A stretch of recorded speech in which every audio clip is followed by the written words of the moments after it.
To be clear, since scientists rarely use terms like angels and demons, instead opting to refer to these entities as interdimensional beings or higher dimensional beings, it's important to note these are the same beings that spiritual people refer to as angels, demons, and sometimes extraterrestrials.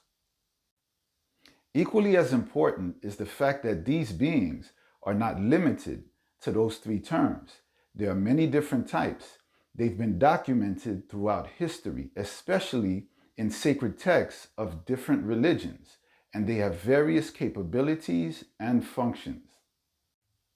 For example, Genesis chapter 6 of the Bible tells us that when men began to multiply on the face of the earth and daughters were born to them, the sons of God saw that the daughters of men were beautiful, and they took wives for themselves of all whom they chose.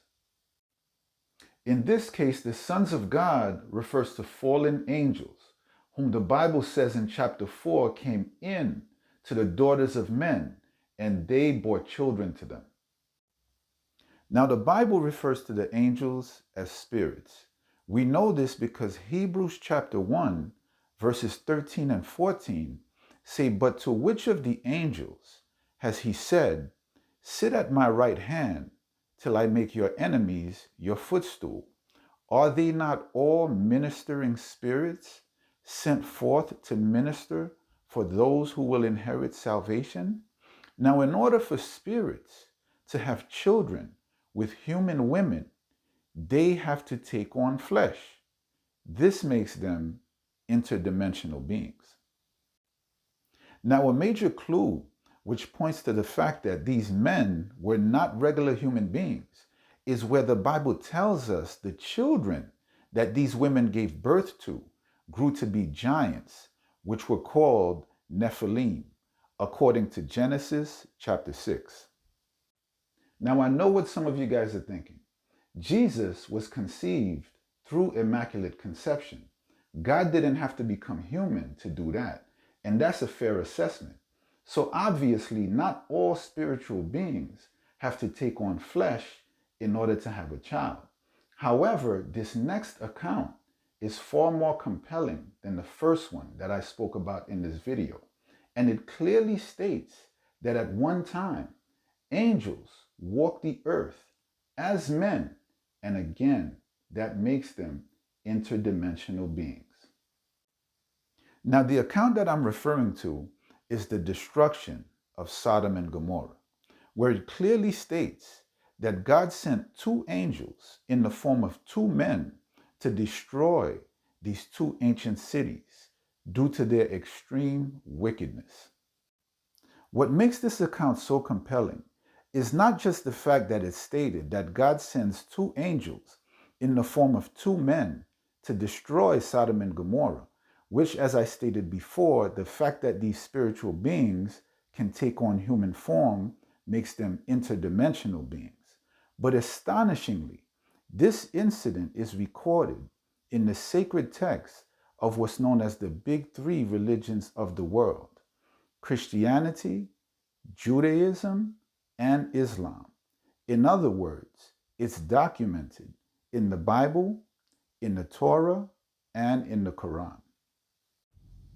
Now, Genesis chapter 18, verse 1 tells us that one hot summer afternoon, Abraham was sitting by the entrance of his tent near the sacred trees of Mamre when the Lord appeared to him.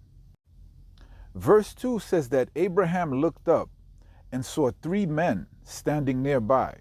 He quickly ran to meet them, bowed with his face to the ground, and said, "Please, come to my home where I can serve you." Genesis chapter 18 tells us that these three men actually sat down and ate a meal that Abraham had prepared for them. In addition to this, chapter 19 tells us that the two angels also had a meal at Lot's house when they arrived there. So clearly, three interdimensional beings who appeared to Abraham in the form of three men. Now, guys, this is where the rubber meets the road. Before I can go any further with this account, I have to remind you guys of some information that I shared in a previous video titled Interdimensional Beings, Part 1. Take a look at this next clip by Neil deGrasse Tyson, which I included in that video. Anyone from the fourth spatial dimension has full access to your entire body's innards. Oh. They could pull stuff out, put stuff in, operate, whatever. We are the game operation to anybody in the fourth dimension. What I'm saying is, if you had what you beautifully refer to as dimensional surgery, you would be able to operate without ever cutting someone open, provided you come from a higher dimension inward. Right. Notice where Dr. Tyson states that anyone from the fourth spatial dimension has full access to your entire body's innards. Well, folks, this includes the eyes.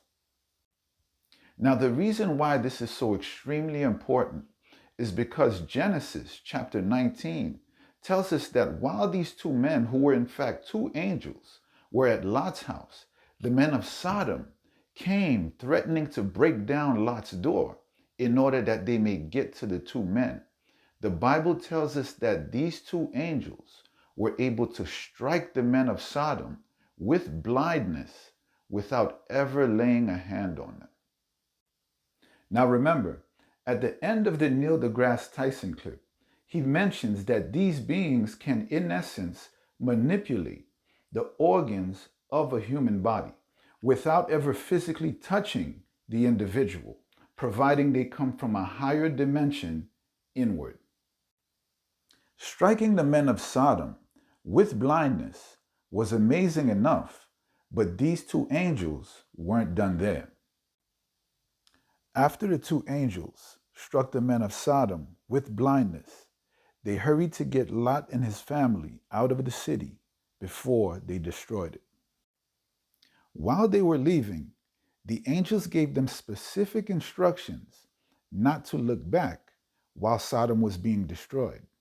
Unable to resist the urge, Lot's wife turned around while the city was being decimated with what the Bible says was brimstone and fire.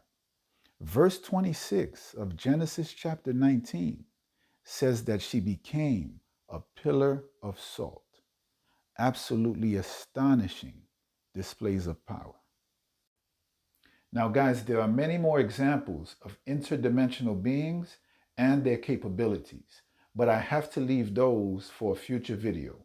But I do want to briefly mention two accounts. In the Gospel of Luke chapter 1, the Archangel Gabriel appears to Zechariah, who would become the father of John the Baptist.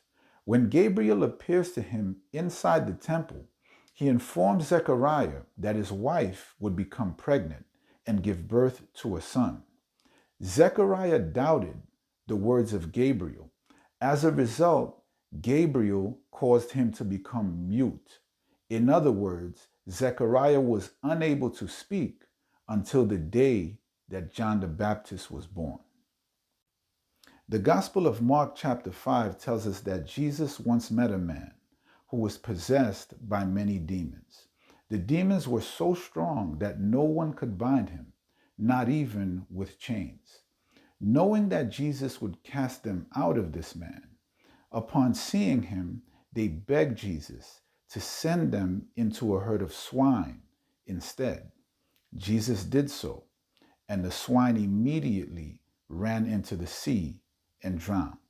Now, folks, if they're that strong and they can possess both human beings and animals, they are interdimensional beings.